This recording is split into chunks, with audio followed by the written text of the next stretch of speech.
Nós estamos no Quintebeso. Eu vou ter o grande prazer e a enorme, imensa honra de conversar agora com o professor Paulo Guimarães. Nós nos conhecemos há aproximadamente 25, 26, século passado. Não entrega. Não entrego. Século passado, com o Kit Help. Este homem é um ser apaixonado pela odontologia, médico anestesista e dentista, mas que quer colocar a profissão dele também, né, que eu sei que é a grande honra que faz ele fluir, no lugar de respeito e de honra. Desde que eu o conheci, eu vejo ele apostando na odontologia, querendo o lugar de respeito merecido pela odontologia. Você olhando a odontologia agora, depois desses 25 anos, do Jubileu de Prata, e, com certeza, a tua mão fez história na odontologia, nessa segurança que a gente está buscando, nesse respeito que a gente quer para a nossa profissão. Me diga, o que você vê? O que você enxerga e o que você vê aí? O que você vê no passado, presente e futuro? Eu acho, Carla, que a gente evoluiu muito. E, salvo o melhor juízo, em meados da década de 90, a gente sequer tinha a disciplina obrigatória de emergências médicas na pós-graduação. Então a gente brigou bastante, fizemos política, corremos atrás e conseguimos implementar de forma ainda incipiente a disciplina de emergências médicas e odontologia na pós-graduação, que já é uma grande vitória. E de lá para cá, nesses quase 25 anos, a gente conseguiu também implementar já a disciplina de emergências médicas na graduação. Então, muitos colegas hoje, isso é uma grande felicidade, quando a gente vai dar uma palestra, vai dar um curso, e a gente pergunta quem é que teve contato com primeiros socorros, com suporte básico de vida, com ressuscitação cardiopulmonar. Muitos colegas já falam assim, não, eu vi na faculdade, eu tive aula prática com manequins. E aí você conversa com a turma da velha guarda, você, eu não tive essa oportunidade, É a primeira vez que eu estou tendo acesso a um simulador de treinamento. Suporte básico de vida, resgate. Então eu acho assim, que a gente está evoluindo e está crescendo. Então hoje, em 2024, a gente já começa a ver o pessoal procurando de forma espontânea. Aquele dentista, hoje muitas clínicas privadas já nos procuram.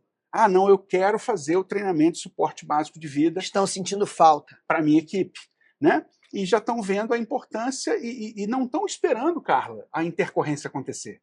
Eles já estão se antecipando e estão procurando, aí junta ali 10 pessoas, 15 funcionários da clínica, já tem clínica, para surpresa de todos, que já está comprando desfibrilador, já está investindo num equipamento que relativamente não é tão caro, mas assim, é um investimento de segurança que é um equipamento que a gente não quer usar, mas a clínica está investindo. Então, assim, eu vejo de forma muito positiva, eu acho que as coisas estão evoluindo e daqui para frente o céu é o limite. Aonde você responsabiliza a chegada da sedação no Brasil por esse processo? De ter aberto os olhos. Eu sempre digo que a emergência médica, para mim, está muito mais ligada a anestésico local, uma droga vasodilatadora e depressora do sistema nervoso central, que a gente tem um limite claro num ambiente ambulatorial, e o estresse é um provocador de ultrapassarmos esse limite, e a gente nunca deu importância a isso. Então vem a sedação e aí a odontologia começa a olhar ela como perigosa e aí começa a tentar argumentar a tal segurança para esta sedação, quando na verdade a gente devia estar ouvindo o professor Paulo lá em 1990, quando ele começa a falar disso. A gente sabe, e quem lida com odontologia sabe que as intercorrências acontecem por ansiedade, medo e dor. Né? E a sedação vem exatamente para resolver esse problema. Então, se eu consigo controlar a ansiedade, consigo controlar o medo, consigo melhorar a analgesia desse paciente, eu tenho menos intercorrência. Então, é o contrário. O que causa a intercorrência é o paciente estressado, é o paciente com medo, é o paciente com dor. A falta de previsibilidade desse estresse. Então, assim, se a gente consegue acolher melhor esse paciente, e tem uma geração, né, que tem medo de dentista. Ele já qual é a percepção dessas pessoas, das antigas? Vai para o dentista para arrancar o dente. Ele já sabe que ele vai sofrer. Então, é um paciente que já está sofrendo há uma semana atrás, de véspera. Então, quando ele chega no consultório, ele está pilhado. Então, se o profissional de odontologia, se o cirurgião dentista não tiver essa ferramenta para, de repente, ali melhorar a ansiedade do paciente, para melhorar... Controlar a quantidade de tubete de anestesia. Se você faz, e muitas vezes a ansiedade induz o profissional a injetar mais anestésico, que na verdade ele está ansioso, ele está sentindo ali mexer, e ele informa diz que uma dor. Exatamente, aí você taca anestésico colocando no paciente. Então, se a gente conseguir manejar isso de forma mais tranquila e com conhecimento, com ciência, com técnica, certamente a gente vai prestar uma odontologia de maior qualidade, maior acolhimento, maior carinho para os pacientes e, obviamente, maior segurança, que eu vou evitar verdadeiramente intercorrências. Agora eu quero tocar no coração deste homem magnífico e perguntar, você tem uma formação de médico e de dentista. Não sei o que veio primeiro, você vai contar para a gente agora como é que foi isso, e depois eu quero que você fale ali com os médicos o que você teria para dizer para eles sobre a odontologia, e para a odontologia, o que você tem para dizer para ela sobre ela mesma? Não, eu fiz odontologia comecei odontologia em 93, fiz na saudosa Gama Filho. Gama Filho. Né? Então fiz odontologia. Já era médico? Não, eu fiz primeiro odontologia. Né? Pô, isso eu fiz, já era médico em 93, aí ela está me colocando com 80 anos. Né? Mas enfim, eu fiz primeiro odontologia na Gama Filho. Eu me formei em 84, tá, senhor? Não, mas aí é velho. Isso é o problema Isso é o problema meu, não dele. Mas assim, fiz estágio no Souza Guiar durante 7 anos, já desde antes de entrar para a odontologia, como estagiário de serviço de instrumentação cirúrgica. Eu fiz um curso técnico e me encantei pela odontologia, pela cirurgia bucomaxilofacial, pelo trauma maxilofacial. E queria fazer odontologia para fazer cirurgia bucomaxilofacial. Mas aí as coisas acabam mudando. Fiz odontologia e fiz um curso de aperfeiçoamento em ortodontia. E comecei a trabalhar, mas enfim, depois de 7 anos que eu fui fazer medicina. Né? Por quê? Porque eu estava muito envolvido com primeiros socorros, com emergências médicas, com resgate. Eu já tinha um grupo voluntário no Rio de Janeiro que a gente fazia salvamento, resgate, tinha rádios conectadas à frequência da Polícia Militar, e eu como dentista. E começaram a pedir os cursos de primeiros socorros, a gente começou a dar curso de primeiros socorros, começamos a dar curso de primeiros socorros para médicos, e sempre aquele desconforto. Mas o cara é dentista e está dando curso de primeiros socorros. E vale aqui a gente abrir um parênteses que o treinamento de primeiros socorros todo mundo tem que fazer. Você não tem que ser médico, nem dentista, nem fisioterapeuta. Teu condomínio, no restaurante, no condomínio, no shopping. Né? Você que está assistindo a gente, você tem que ter treinamento em primeiros socorros. Você tem que saber desengasgar uma criança que sufoca com um pedaço de salsicha. Isso nos Estados Unidos, crianças de 8 anos aprendem na escola. Então, você anda no meio da rua, você tem desfibrilador no ponto de ônibus, tem no aeroporto. E quem saiba manuseá-lo. Então, assim, não é prerrogativa do médico. E aqui, eu vou abrir outro parênteses agora, né? Eu vou abrir uma chave ou um colchete. Mas, enfim, quando a gente fala de primeiros socorros, de emergências médicas, você vai pegar, por exemplo, um ortopedista, eu tenho certeza absoluta que ele vai prestar primeiros socorros com total técnica para uma pessoa que caiu da escada e tem uma fratura exposta. Ele vai saber fazer uma imobilização, ele vai saber fazer um protocolo para uma fratura, porque ele é ortopedista. E para uma parada cardíaca? Será que ele está preparado? Será que eu tenho certeza absoluta que o oftalmologista vai saber prestar primeiros socorros se ele se deparar com uma queimadura química nos olhos. É a área dele. É a área dele. E isso na medicina, isso é muito claro. Por exemplo, quem é que manja de via aérea quando está no pronto-socorro e não consegue entubar o paciente, chamam quem? Intensivista. Chamam intensivista ou anestesista. O anestesiologista ou anestesista. Sim. Então, assim, cada macaco no seu galho. E aí a gente puxa isso para a odontologia também. Né? Qual é o nosso galho? Qual é a gente manja de quê? De quem é que domina bem o trauma maxilofacial? É um cirurgião dentista. É um cirurgião bucomaxilofacial. Se você pegar, por exemplo, um distúrbio, um distúrbio uma disfunção temporomandibular, né? Você vai buscar quem? O cirurgião dentista. Então, assim, a gente tem a nossa seara também. Agora, a nossa expertise. Quando a gente fala de primeiros socorros, aí não tem. É todo mundo. Faixa de gás. Né? É todo mundo. O cirurgião dentista tem que saber prestar primeiros socorros, porque o paciente pode fazer um choque anafilático na cadeira odontológica. Né? E eu não estou falando, Carla, de sedação. Não. Você está falando das áreas. O paciente pode ter uma intercorrência na sala de espera, sem sequer ser anestesiado, por estresse, por medo.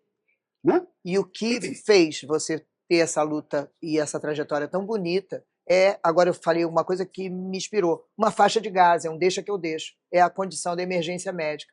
A quem pertence? Fica a todos os profissionais de saúde. Né?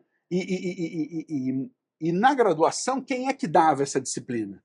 O professor de cirurgia tocava ali o assunto, de anestesiologia, falava um pouco e tal, o pessoal da clínica tocava um pouco no assunto, mas ficava todo mundo no limbo.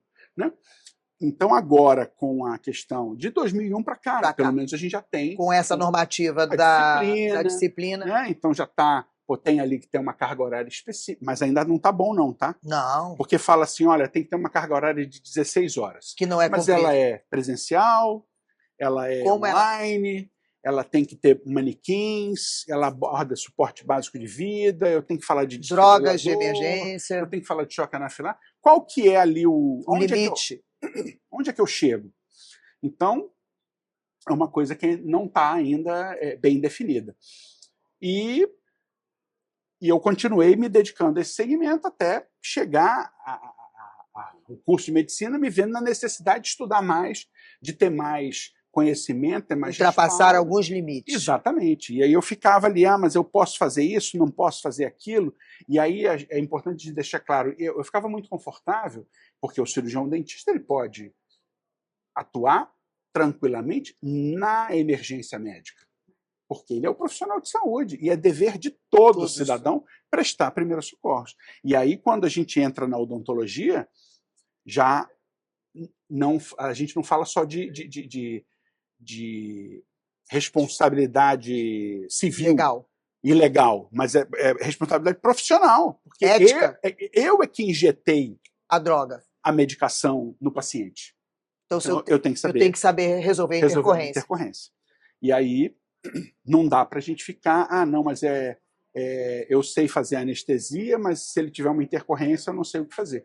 E aí fica nessa discussão. Então hoje o profissional já começa a entender que ele fala assim, cara, eu preciso saber onde eu estou pisando.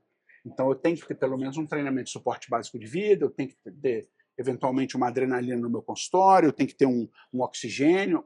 Alguns, como eu te falei, estão investindo já num desfibrilador. Então a coisa está evoluindo. E a gente está... A partir de tudo que está acontecendo através da Sobraso, dos ganhos que a odontologia está tendo, qual seria a chamada que você faria para a odontologia em relação à sedação e à sociedade que está começando a trabalhar? Por quê? Né? Por que vocês vão vir? Dentistas. Porque você tem que estar envolvido com o que leva tranquilidade e conforto para o teu paciente. E aí, qual técnica que você vai lançar mão? Se você vai lançar mão de um óxido nitroso, se você vai lançar mão de fármacos, de substâncias, de medicamentos que possam ser realizados via oral? Será que eu posso avançar, talvez, para uma sedação endovenosa? Aí a gente vai... Esses limites vão vir a partir dessa... Desenvolver isso aí. Educação Mas veja bem, continuar. Eu mesmo, como médico anestesiologista, eu acredito verdadeiramente na estratégia da sedação realizada pelo cirurgião dentista. A gente tem que ter essa estratégia. Com os limites que a potência gera.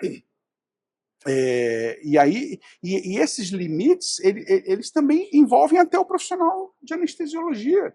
O médico anestesiologista, Até onde eu vou, até onde eu posso fazer uma sedação leve, moderada ou mais profunda numa unidade ambulatorial? Será que aquele paciente ali eu posso fazer no consultório odontológico? Será que eu posso fazer numa clínica ampliada como a que você... Eu acho que também foi uma iniciativa fantástica, essa tua visão, e eu espero que isso se espalhe pelo Brasil, que você tem lá em Brasília, no Distrito Federal, que é a possibilidade de você trabalhar, porque uma coisa é o ambulatório que eu atendo na minha rotina clínica, uma coisa é o hospital, e a gente está sabendo o quanto ele cada vez mais está distante da nossa rotina, a vaga, o chamado, o risco, o custo. Então, essa clínica ampliada é um meio de caminho entre o ambulatório clássico e o hospital. Então, são muitas chamadas, inclusive mercadológicas, que a gente tem a colocar para os colegas de possibilidades que ele pode ter em relação à montagem de sua clínica e as intenções, porque hoje a gente não escolhe mais uma especialidade, a gente escolhe com quem a gente vai trabalhar. E aí a medida do risco desse público é que faz com que você invista no que você investiu. Hoje, Carla, hoje a gente tem essa unidade, uma unidade... Chama de clínica ampliada, né? É uma unidade ambulatorial, é um centro cirúrgico nível 3 de suporte, a gente consegue fazer procedimentos até com anestesia geral, a gente está ampliando agora com uma área de acolhimento, a gente atende muito paciente neurodiverso, pacientes autistas, pacientes com necessidades... Com alguma deficiência de cognição. Sem dúvida. Pacientes com paralisia cerebral, e eu preciso ter uma condição ali até de botar um paciente num chuveiro para trocar uma fralda, para fazer uma higiene, lógico, até para liberar ele em condições... íntegro, como chegou. Exato, para ir para casa. Então, hoje a gente consegue atender na tua clínica, então eu levo uma estrutura toda, né, uma série de equipamentos para garantir a segurança do procedimento, mas só que na tua clínica eu posso ir até a página 2. E dali para frente eu não consigo avançar. Então, numa unidade avançada como a nossa, a gente pode... Vamos tentar fazer uma sedação moderada para a gente ver se você consegue realizar o procedimento? E a gente vai avançando.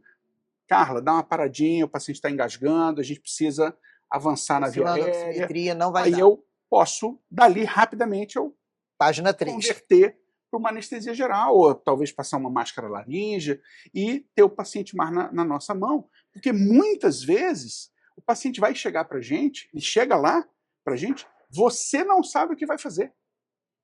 Porque é um paciente nível 3 de suporte, está com dor, não deixou esse exame. Não tem informação nenhuma. E a gente precisa acolher essa família de alguma forma. Então a gente já leva para lá, porque você vai ter condição de avaliar melhor, a gente faz uma sedação prévia, avalia o paciente melhor, já radiografa, porque a gente tem raio-x portátil, já faz a radiografia, já avalia o paciente em melhores condições. Bom, agora a gente vai definir aqui, o que a gente vai fazer? Vamos apagar um incêndio, vamos tirar a dor do paciente, vamos limitar planejar, dano ou conseguir... Ou a gente já vai conseguir intervir tudo de uma vez. Então, assim, era uma coisa que a gente não tinha antes dessa unidade, era uma coisa que eu via assim, poxa...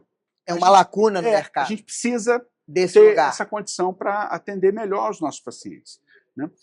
E montamos essa unidade ambulatorial. Então, hoje a gente consegue te ajudar lá na tua clínica, fazendo uma sedação mais elaborada. E, ou seja, o que você não consegue resolver, talvez a gente consiga resolver lá, né? Te ajudando. Quer dizer, a gente tem na odontologia, né, olhando para o universo que a gente conhece, um lugar onde a gente pode oferecer um serviço como o da tua clínica ampliada, que o colega consegue enxergar a potência, os limites de onde ele está e a potência do que você oferece. Aí a gente dá uma voltinha e vai ver a odontologia, por outro lado, andando em círculos, ainda não tendo um cilindro de oxigênio, lá, Kit Help, há 25 anos atrás, como suporte básico num processo de anestesia que se faz 8, 6, 10 vezes. Fala para ele o que ele tem que fazer. Esse cara que nem oxigênio tem no consultório. Cara, você precisa acordar para o mundo, né? Não dá mais, e eu vejo a odontologia daqui a 10 anos, quem tiver a cabeça de entender que precisa conhecer mais o paciente como um todo... Nós estamos vivendo mais, mas não estamos vivendo melhor. Estamos só envelhecendo. Na hora que o profissional de odontologia hoje entender que ele não pode ficar só no técnico, na tecnologia dura. Ele tem que entender que ele tem que ter condição de acolher melhor reabilitações, resinas, mais oxigênio, suporte básico de vida. Eu não tenho muito tempo, fiz uma sedação para um senhor de 97 anos. É realidade. Né? Ele estava com um foco dentário, né, uma infecção, e a gente precisou sedar para remover aquilo ali. Com 97, o shape, eu me atrevo a dizer que ele estava melhor que eu. O senhorzinho estava ótimo, estava com um dentinho ali com foco de infecção, precisava ser removido. E o cirurgião dentista não se sentiu seguro de fazer um procedimento daquele, uma extração simples, sem um suporte do médico anestesista. Ele preferiu, combinou com a família e tudo, preferiu me chamar para que a gente tivesse o paciente mais na mão, monitorização, avaliar a pressão arterial, oximetria de pulso, respiração, tudo, para fazer o procedimento. Pelo menos que eles consigam, né, enxergar esta necessidade, que falte alguma coisa na minha prática clínica, seja na dentística, seja na ROF, né, nas especialidades que estão mais na moda, que a gente consiga ver que existem limites claros e que a gente pode precisar. Se você precisa aprender sedação ou se você precisa ter parceiros, colegas, médicos, anestesistas, vão ser escolhas suas, no princípio, mas que você consiga enxergar isso. Eu, como médico anestesista, eu não vejo... por exemplo, o colega cirurgião dentista, que faz uma sedação leve, moderada, como uma ameaça ao mercado. De modo algum. Ele é uma estratégia que ele tem, mesmo porque muitas... a gente hoje está falando aqui de Balneário Camboriú, que tem colegas, tem anestesista, tem estrutura, tem hospitais, tem hospital-dia. Estamos em Florianópolis. Né? Balneário Camboriú a gente estava. Né? Agora estamos... Não, mas fomos lá para fazer o CTA, o cadáver leve. Mas, enfim, de todo modo, quando você está num grande centro, você tem o recurso. Recursos. Agora, e aquele colega cirurgião dentista que está lá no interior de 4, 5 horas de uma capital.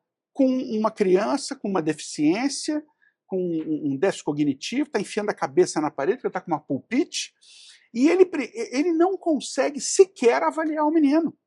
Então, talvez, se ele tiver uma estratégia de sedação moderada, que ele consiga, pelo menos, olha, isso aqui eu consigo resolver agora. Né? Ele faz uma avaliação, ele consegue, talvez, até com uma estabilização protetora, conseguir tirar a dor daquele menino e apagar a urgência.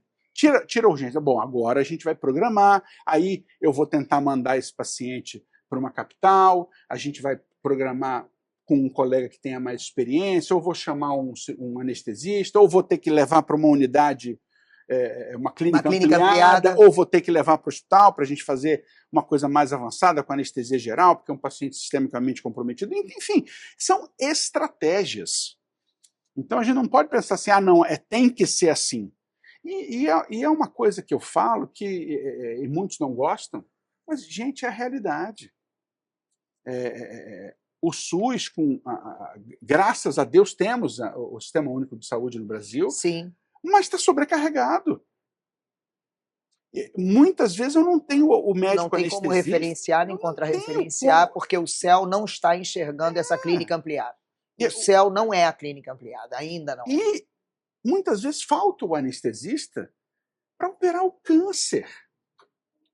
Não tem vaga. Não tem vaga. Falta o anestesista. A demanda de 3, 4 meses. A fratura. Uma vesícula para uma fratura. O cidadão, quando vai operar a fratura, 3 meses depois já consolidou no lugar errado. Então, assim... Como é que a gente vai ainda colocar a odontologia nisso? Muitos ainda têm ali, consegue ali um horáriozinho ali para uma vez por semana. Mas não é a maioria. Mas não consegue, gente. Então, assim, eu preciso ter algum tipo de recurso para que eu consiga manejar esses pacientes. Não dá para você fazer, não, maravilha. Seria o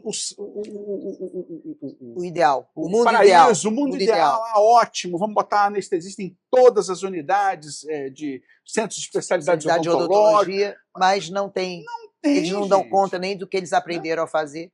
Então a gente precisa ter recurso. Agora, veja bem, eu não estou querendo dizer, então vamos tampar o sol com a peneira. Não, vamos arrumar uma solução e um caminho.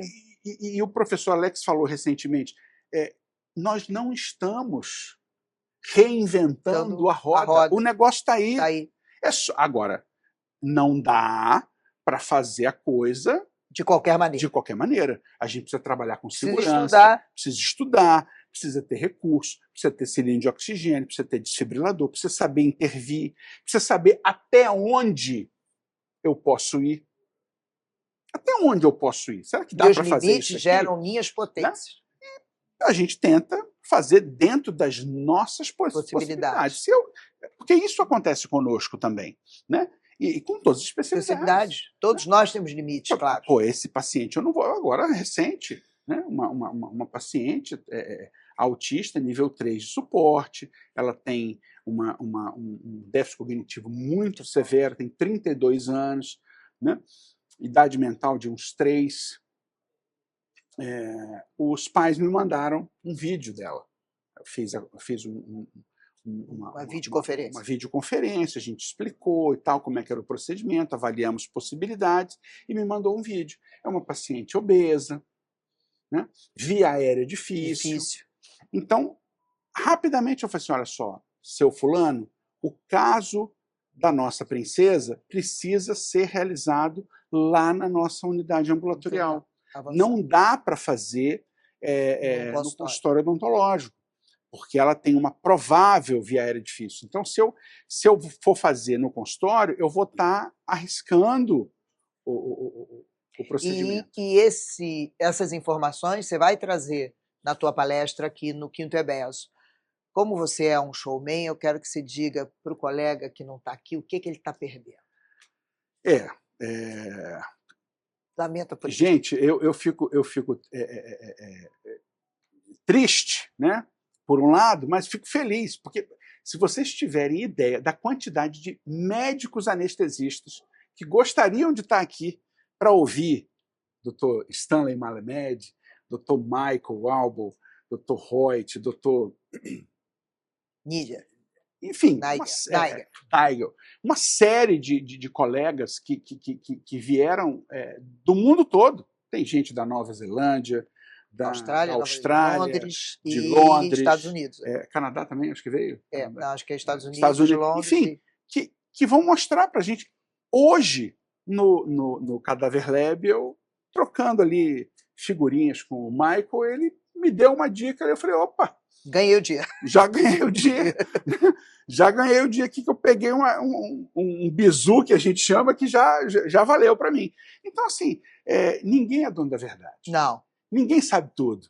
Então, às vezes, gente, uma bobagem. Eu falava assim, pô, os meus professores de anestesiologia, eu ficava prestando atenção como o professor fixava o acesso venoso. Então, tudo é aprendizado. Né? E o detalhe é o detalhe, né? Às vezes a gente, nas entrelinhas aqui. Então, assim, é uma pena quem não veio, né? É uma pena. Se prepare para o próximo. O próximo, estaremos lá. Gente, só tenho a agradecer, poder encontrar almas e personalidades como o professor Paulo Guimarães, um batalhador da odontologia, um grande guerreiro. Muito obrigado pela nossa conversa. Obrigado.